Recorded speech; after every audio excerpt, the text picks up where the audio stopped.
আগামী মঙ্গলবার পর্যন্ত উত্তরবঙ্গের একাধিক জেলায় ভারী বৃষ্টির পূর্বাভাস দিয়েছে আলিপুর আবহাওয়া দপ্তর।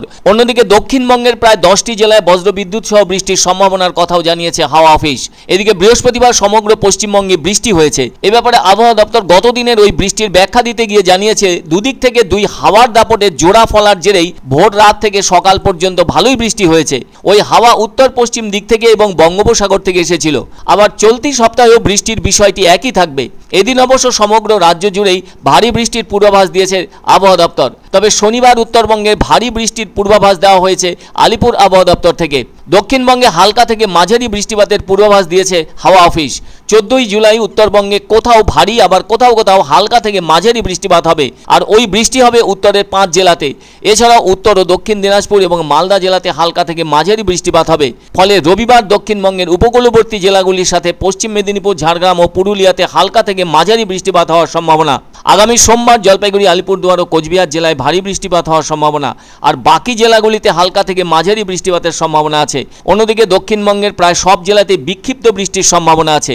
এছাড়াও 16ই জুলাই উত্তরবঙ্গের সব জেলাতে হালকা থেকে মাঝারি বৃষ্টিপাত হওয়ার সম্ভাবনা। আবার দক্ষিণবঙ্গের উপকূলবর্তী জেলাগুলোতেও হালকা থেকে মাঝারি বৃষ্টিপাতের সম্ভাবনা রয়েছে।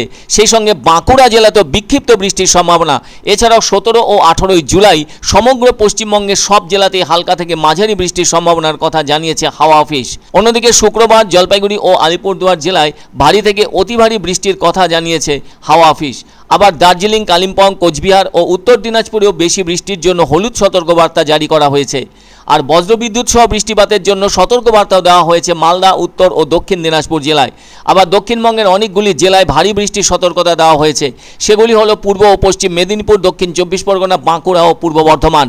এছাড়া বজ্রবিদ্যুৎ সহ বৃষ্টিপাতের সম্ভাবনা রয়েছে মুর্শিদাবাদ, বীরভূম, পূর্ব ও পশ্চিম বর্ধমান, পুরুলিয়া, বাঁকুড়া, পূর্ব ও পশ্চিম মেদিনীপুর এবং উত্তর 24 পরগনা জেলায়। এদিকে শনিবার উত্তরবঙ্গের জলপাইগুড়ি, আলিপুরদুয়ার ও কোচবিহার জেলায় ভারী বৃষ্টির জন্য হলুদ সতর্কবার্তা দেওয়া হয়েছে।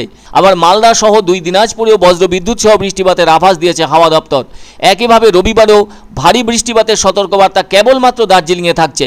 এছাড়া বজ্রবিদ্যুৎ সহ বৃষ্টিপাতের সতর্কবার্তা রয়েছে জলপাইগুড়ি, কোচবিহার ও দক্ষিণ দিনাজপুরে। উত্তরবঙ্গের বাকি জেলার জন্য কোনো সতর্কবার্তা নেই। অন্যদিকে এদিন কলকাতার আকাশ অবশ্য মেঘলা রয়েছে। ফলে রাতের দিকে 2-1 পশলা বৃষ্টিও হতে পারে। এদিন কলকাতার সর্বোচ্চ তাপমাত্রা ছিল 34 ডিগ্রি সেলসিয়াস এবং সর্বনিম্ন তাপমাত্রা ছিল 27 ডিগ্রি সেলসিয়াস। তবে আগস্ট পর্যন্ত কলকাতায় ভালোই বৃষ্টি থাকে। সমুদ্রপৃষ্ঠ থেকে 9 মিটার উচ্চতায় থাকা কলকাতার বুকে এখনও সে ধরনের ভারী বৃষ্টি হয়নি। এছাড়াও দক্ষিণবঙ্গেও এখনও তেমন ভারী বৃষ্টিপাত হয়নি। এদিন এক সাংবাদিক সম্মেলনে এসব কথা জানালেন আলিপুর আবহাওয়া দপ্তরের আঞ্চলিক অধিকর্তা সোমনাথ দত্ত। তো ওয়েদার এই সপ্তাহে এরকম, যেন আজকে এন্টায়ার ওয়েস্ট বেঙ্গলেই আমরা ফোরকাস্ট দিয়েছি white spread rainfall entire West Bengal.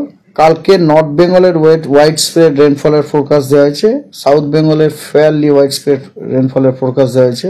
14 তারিখে নর্থ বেঙ্গলে হোয়াইট স্প্রেড এবং ফেয়ারলি হোয়াইট স্প্রেড দুটোই দেওয়া হয়েছে।